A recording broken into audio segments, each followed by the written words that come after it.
परमेश्वर की स्तुति हो। आज हम बाइबल में से उसकी प्रथम पुस्तक उसका 18वां अध्याय पढ़ेंगे। अब्राहम ममरे के बांज वृक्षों के बीच कड़ी धूप के समय तंबू के द्वार पर बैठा हुआ था। तब यहोवा ने उसे दर्शन दिया। उसने आंख उठाकर दृष्टि की तो क्या देखा कि 3 पुरुष उसके सामने खड़े हैं। जब उसने उन्हें देखा तब वह उनसे भेंट करने के लिए तंबू के द्वार से दौड़ा और भूमि पर गिरकर दंडवत की और कहने लगा, हे प्रभु, यदि मुझ पर तेरी अनुग्रह की दृष्टि है तो मैं विनती करता हूँ कि अपने दास के पास से चले न जाना।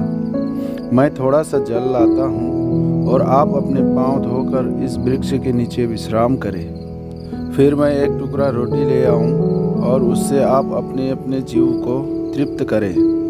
तब उसके पश्चात आगे बढ़े, क्योंकि आप अपने दास के पास इसीलिए पधारे हैं। उन्होंने कहा, जैसा तू कहता है वैसा ही कर। तब अब्राहम तुरंत तंबू में सारा के पास गया और कहा, 3 सा मैदा जल्दी से गूंथ और फुलके बना। फिर अब्राहम गाय बैल के झुंड में दौड़ा और एक कोमल और अच्छा बछड़ा लेकर अपने सेवक को दिया और उसने जल्दी से उसे पकाया। तब उसने दूध और दही और बछड़े का मांस जो उसने पकवाया था लेकर उनके आगे परोस दिया और आप वृक्ष तले उनके पास खड़ा रहा और वे खाने लगे। उन्होंने उससे पूछा, तेरी पत्नी सारा कहाँ है? उसने कहा, वह तो तंबू में है। उसने कहा, मैं वसंत ऋतु में निश्चय तेरे पास फिर आऊँगा और तेरी पत्नी सारा के एक पुत्र उत्पन्न होगा। सारा तंबू के द्वार पर जो अब्राहम के पीछे था सुन रही थी। अब्राहम और सारा दोनों बहुत बूढ़े थे और सारा का मासिक धर्म बंद हो गया था। इसलिए सारा मन में हंस कर कहने लगी, मैं तो बूढ़ी हूँ और मेरा पति भी बूढ़ा है, तो क्या मुझे यह सुख होगा? तब यहोवा ने अब्राहम से कहा, सारा यह कहकर क्यों हंसी कि क्या मेरे जो इतनी बूढ़ी हो गई हूँ सचमुच एक पुत्र उत्पन्न होगा? क्या यहोवा के लिए कोई काम कठिन है? नियत समय में अर्थात वसंत ऋतु में मैं तेरे पास फिर आऊँगा और सारा के पुत्र उत्पन्न होगा। तब सारा डर के मारे यह कहकर मुकर गई, मैं नहीं हंसी। उसने कहा, नहीं, तू हंसी तो थी। फिर वे पुरुष वहाँ से चले और सदोम की ओर दृष्टि की और अब्राहम उन्हें विदा करने के लिए उनके संग संग चला। तब यहोवा ने कहा, यह जो मैं करता हूँ उसे क्या अब्राहम से छिपा रखूँ?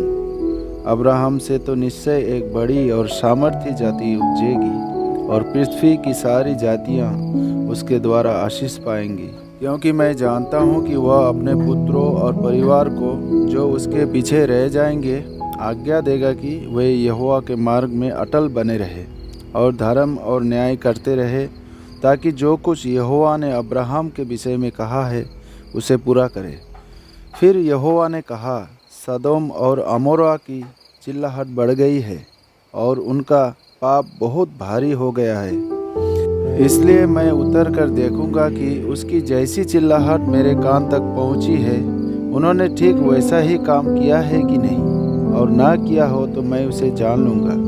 तब वे पुरुष वहाँ से मुड़ के सदोम की ओर जाने लगे, पर अब्राहम यहोवा के आगे खड़ा रह गया। तब अब्राहम उसके समीप जाकर कहने लगा, क्या तू सचमुच दुष्ट के संग धर्मी का विनाश करेगा? कदाचित उस नगर में 50 धर्मी हो, तो क्या तू सचमुच उस स्थान को नष्ट करेगा और उन 50 धर्मियों के कारण जो उसमें हो ना छोड़ेगा? इस प्रकार का काम करना तुझसे दूर रहे कि दुष्ट के संग धर्मी को भी मार डाले और धर्मी और दुष्ट दोनों की एक ही दशा हो। यह तुझसे दूर रहे। क्या सारी पृथ्वी का न्यायी न्याय न करे?